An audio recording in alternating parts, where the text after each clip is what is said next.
கும் கும் என்ற நன்றாக 4 பக்கமும் குத்து வாங்கினவர்கள் தான் இந்த கும்பராசிக்காரர்கள். எனக்கும் இப்பதான் இவங்களுக்கு நல்ல பலன்களை என்னால் சொல்ல முடியும். அதற்குண்டான சூழ்நிலைகள் இப்பொழுதுதான் இவர்களுக்கு சாதகமாக வந்திருக்கிறது.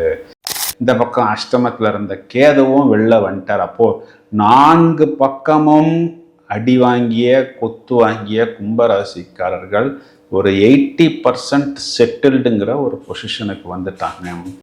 யாருமே எதிர்பார்க்காத யோசிக்காத பல விஷயங்களை குருவுக்கே சொல்லி கொடுக்கக்கூடிய சீடர்களால், இதனால தான் இந்த கும்பராசிக்காரங்களை நிறைய பேருக்கு பிடிக்காது. ஏன்னா இப்போத்தான் ஆள் உள்ளே வந்திருக்கிறாரு, ஹெச்ஓடி லெவலுக்கு இவர் பேசிக்கிட்டு இருக்கிறார். பெரிய சீனியர்ஸ் என்ன டெக்னாலஜியை யூஸ் பண்ணுறாங்களோ அதெல்லாம் இன்னும் விளையாட்டு பொருள் மாதிரி வச்சு விளையாண்டுட்டு இருக்கிறாங்களேங்கிற அளவுக்கு these people are techno freaks. இப்போ என்ன ஆகும்னா, கும்பராசி பெண்களுக்கு செவ்வாய் கணவனை குறிக்காட்டக்கூடிய கிரகம், 2ஆம் இடம் வாக்குஸ்தானம். தவளை தன்வாயால் கெடும். வாக்குஸ்தானத்தில் இருக்கிற சாட்டன் செவ்வாயை பார்ப்பதனால் புத்திசாலித்தனமாக இருக்கணும். என்ன பண்ணலாம், பேசாமல் வாயில் பிளாஸ்டர் போட்டு ஒட்டிக்கிட்டோமா, ஒட்டிக்கிறது நல்லது. மௌன விரதம், வாயை திறக்க மாட்டேன் அப்படின்னு இருப்பது நல்லது. சகோதரர்கள் மூலமாகவோ சகோதரிகள் மூலமாகவோ ஒரு சின்ன ஒரு புகைச்சல் அப்படிங்கிறது ஏற்பட்டா 48 நாளைக்கு குடும்பத்தில் புஸ்ஸு புஸ்ஸுன்னு தான் வெடிக்கும். ஏன்னா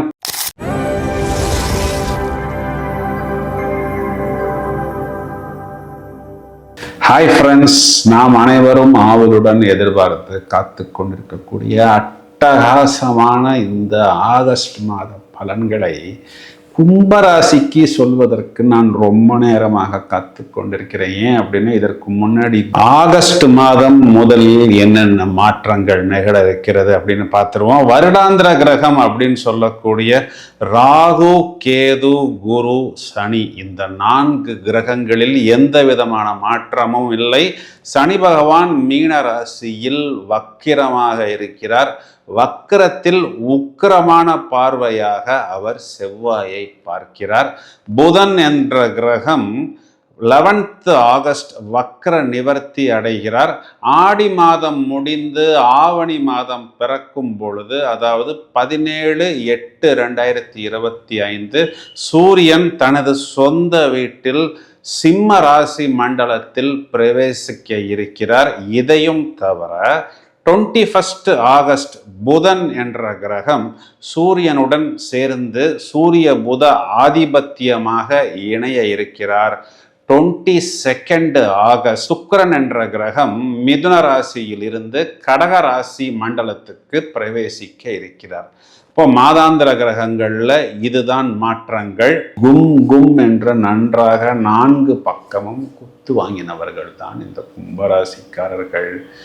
எனக்கும் இப்பதான் இவங்களுக்கு நல்ல பலன்களை என்னால் சொல்ல முடியும். அதற்குண்டான சூழ்நிலைகள் இப்பொழுதுதான் இவர்களுக்கு சாதகமாக வந்திருக்கிறது.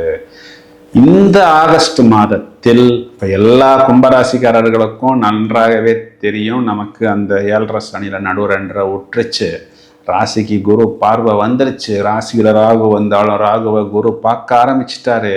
இந்த பக்கம் அஷ்டமத்தில் இருந்த கேதுவும் வெளில வந்துட்டார். அப்போது 4 பக்கமும் அடி வாங்கிய கொத்து வாங்கிய கும்பராசிக்காரர்கள் ஒரு 80% செட்டில்டுங்கிற ஒரு பொசிஷனுக்கு வந்துட்டாங்க.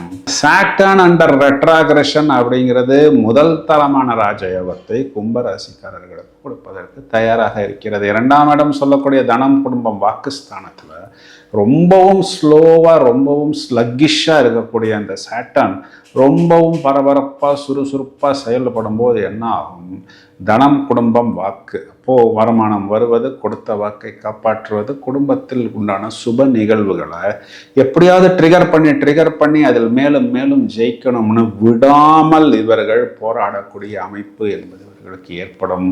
இது அனைத்து விஷயங்களிலும் இவர்களுக்கு ஒரு பூரணத்துவம் அப்படிங்கிறது இவர்களுக்கு ஏற்படும். ராசியில ராகு இருக்கிறாரே பிரதர், இந்த ராகு என்ன பண்ணுவாருன்னா ஒரு பிடிவாதத்தையும் ஒரு வேகத்தையும் ஒரு தீவிரத்தையும் வெளிப்படுத்த வைப்பார்.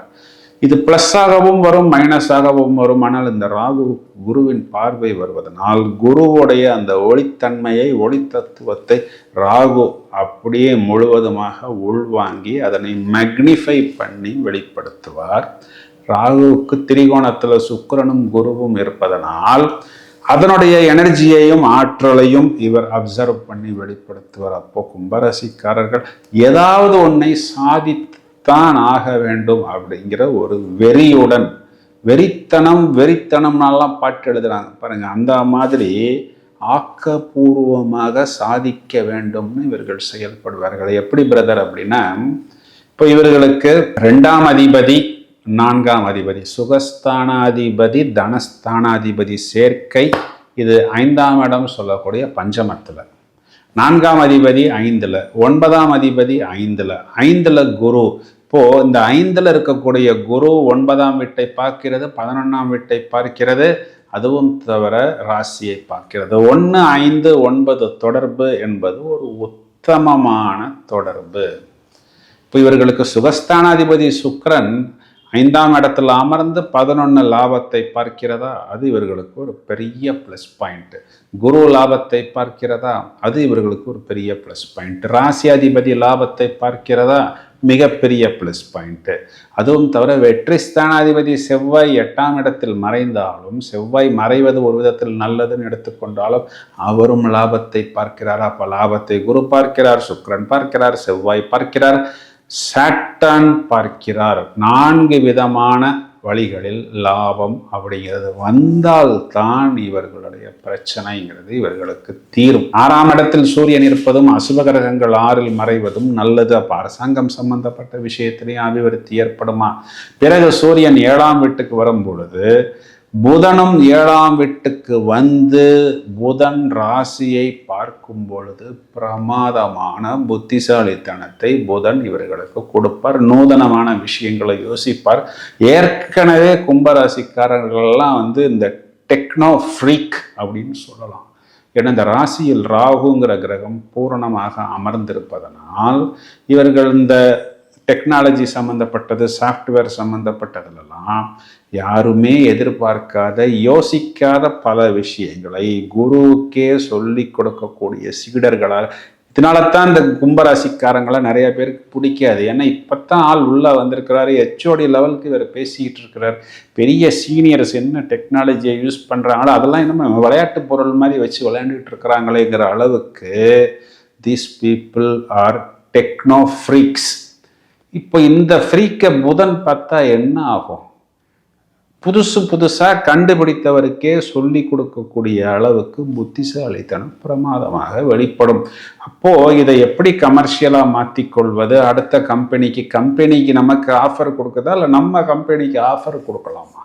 இந்த மாதிரி எல்லாம் கும்பராசிக்காரர்கள் யோசித்து நன்றாக, இதெல்லாம் ஏன் சொல்கிறேன் அப்படின்னா, 4 விதங்களில் இவங்களுடைய லாபஸ்தானம் பலம் பெறுகிறது. அதன் மூலம் இவர்கள் பயன் பெறுவார்கள்னு சொல்லுவது தான் நிதர்சனமான உண்மை. இப்போ எப்படி பார்த்தாலும் தொழில், உத்தியோகம், வருமானம், பேர், புகழ், அந்தஸ்து எல்லாமே இவர்களுக்கு ப்ளஸ். தேடி பிடிச்சா 2 மைனஸ். மாசத்தின் கடைசியில் சுக்கிரன் 6ஆம் வீட்டில் மறைகிறது. கும்பத்துக்கு சுக்கிரன் பாக்யாதிபதியாகவே வந்துட்டாலும் 6ஆம் இடத்துல சுக்கிரன் மறையும் பொழுது இந்த டயபெட்டிக்கு, ஒபேசிட்டி மாதிரி இருக்கக்கூடிய நபர்கள்லாம் கூடுதல் கவனம். வயதை அனுசரித்து ஆண்கள் பெண்களுடன் பழகும் பொழுது, வயதில் மூத்த பெண்கள், குறிப்பாக இந்த குடும்பத்தில் இருக்கக்கூடிய நபர்களாக இருந்தாலும் சரி, வெளிவட்டார தொடர்புகளாக இருந்தாலும் சரி, தேவையில்லாத விஷயத்துக்கு ஒரு சிசர்ஸ், ஒரு கத்திரிக்கோளை போட்டுக்கொள்வது புத்திசாலித்தனம்.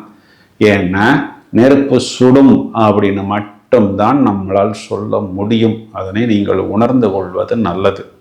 இப்போ இதில் தேடி பார்த்தா இன்னொரு மைனஸ் பாயிண்ட், செவ்வாய் அஷ்டமத்தில் மறைவது மட்டுமல்ல, அந்த செவ்வாயை சாட்டான் பார்க்கிறார். இப்போ என்ன ஆகும்னா, கும்பராசி பெண்களுக்கு செவ்வாய் கணவனை குறிக்காட்டக்கூடிய கிரகம். 2ஆம் இடம் வாக்குஸ்தானம். தவளை தன்வாயால் கெடும். வாக்குஸ்தானத்தில் இருக்கிற சாட்டன் செவ்வாயை பார்ப்பதனால் சும்மா தான் இருப்பாங்க. ஏதாவது ஒரு வார்த்தையை இவர்களாகவே வெளியே விட்டு இவர்களுக்கும் இவர்களுடைய லைஃப் பார்ட்னருக்கும் ஒரு உரசல் என்பது ஏற்படுவதற்கு சூழ்நிலைகள் வெகுவாக இருக்கின்றன. புத்திசாலித்தனமாக இருக்கணும். என்ன பண்ணலாம்? பேசாமல் வாயில் பிளாஸ்டர் போட்டு ஒட்டிக்கிட்டோமா, ஒட்டிக்கிறது நல்லது. மௌன விரதம், வாயை திறக்க மாட்டேன் அப்படின்னு இருப்பது நல்லது. இதில் இன்னொரு விதமாகவும் நாம் பலன்களை எடுத்துக்கொள்ள வேண்டும். கும்பராசிக்கு குடும்பஸ்தானத்தை சகோதர காரகன், சகோதரன்னா பிரதர் மட்டுமல்ல, சகோதரியையும் குறிகாட்டக்கூடியது அந்த செவ்வாய் தான். ஏன்னா 3ஆம் வீட்டுக்கு அவர் தான் அதிபதியா வராரு. அப்போ ஏதாவது ஒரு விஷயத்த ரொம்பவும் ஆக்கப்பூர்வமா இனோவேட்டிவா பண்றேன்னு சொல்லி சகோதரர்கள் மூலமாகவோ சகோதரிகள் மூலமாகவோ ஒரு சின்ன ஒரு புகைச்சல் அப்படிங்கிறது ஏற்பட்டா 48 நாளைக்கு குடும்பத்துல புஸ்ஸு புஸ்ஸுன்னு தான் வெடிக்கும். ஏன்னா கும்பத்துல இருக்கிறது ராகுடைய நட்சத்திரம். ராகுன்னா சர்ப்பம், பாம்பு. பாம்பு எப்படி படம் எடுக்கும்? புஸ்ஸு புஸ்ஸுன்னு தானே படம் எடுக்கும். அதனால் நாம் கவனமாக பத்திரமாக இதையெல்லாம் பார்த்து கொள்வதற்கு யோகா, மெடிடேஷன், தியானம் போன்ற விஷயங்களை எடுத்துக்கொண்டு பரஸ்பரமாக பேசி நமக்குள்ள இருக்கிற அண்டர்ஸ்டாண்டிங்கில் நம்ம ட்ராவல் பண்ணணும். We should not be influenced by others என்று புத்திசாலித்தனமாக நடந்து கொள்வது.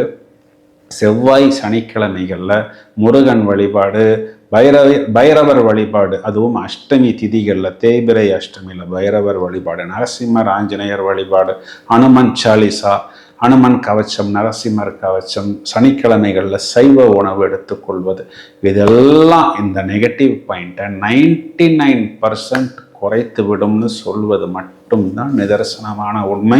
இப்போ நான் சொன்ன எல்லா பலனுமே கண்டிப்பாக கும்பராசிக்காரர்களுக்கு நடக்கும்.